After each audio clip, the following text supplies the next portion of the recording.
Now, Muragiri, the police officer who shot Rex Masai, but amesema CIA is being denied that the person who was captured in the CCTV is not him.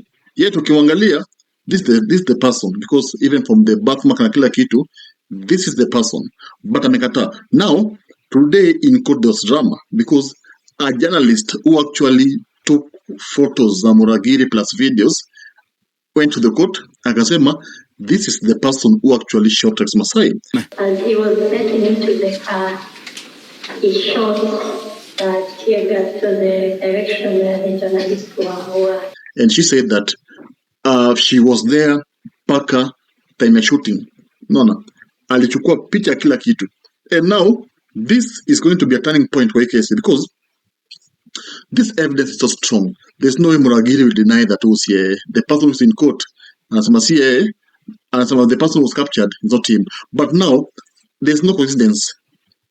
Amwezi fanana na sura, mufanane birthmark, mufanane paka kila kitu. Then at the same time, you guys are police officers. You see now, that's where now the case is going to lemea Muragiri. And again, remember, there is what do you call it?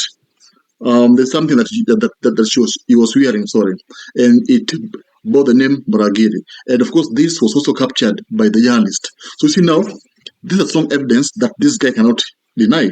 And of course, they are seeing it. This guy is headed to the gallows. Even though the police have tried to, of course, cover this guy, okay? Because last week, I opined here that police officers had erased files, the bunduki.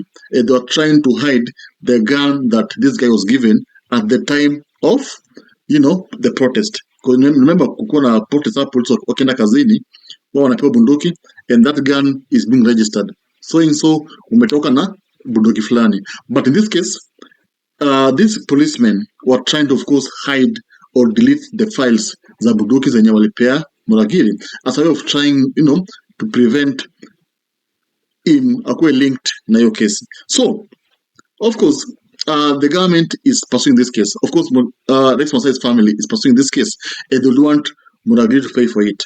But ukiangalia kesi vizuri, this is the person. I mean, he's just the person because I don't know, unless they are twins, because people were born twins. Unless the police service yuambia Kenya kwamba Muragiri is a twin, and the twin is probably the person who actually shot Rex Masai. But as posema hivyo, there's no way Kenyans will actually believe them because the person who has been captured for CCTV is actually the person who is in court.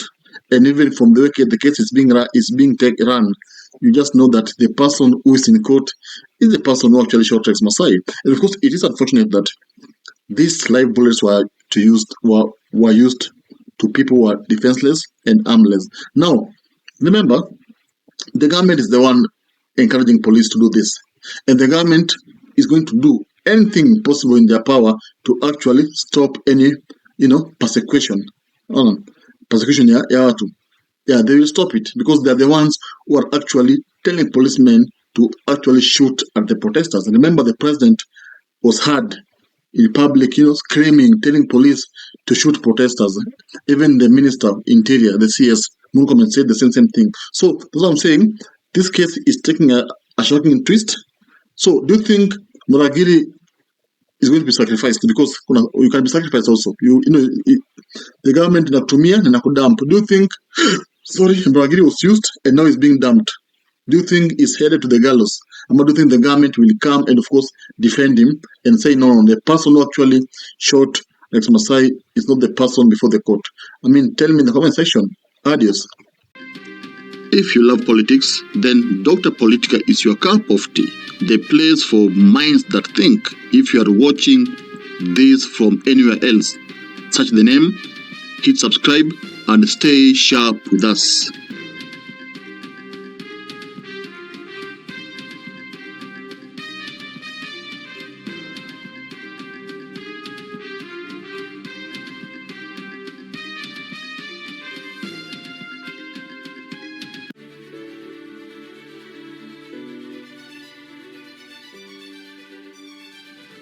Thank you for making Dr. Politica your home for fearless political truth.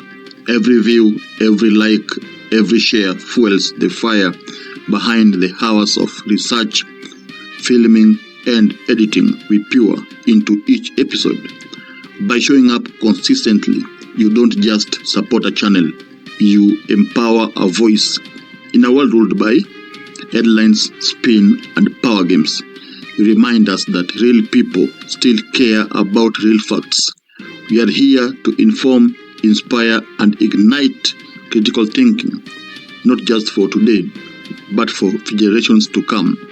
You are not just a viewer, you are the reason this platform exists.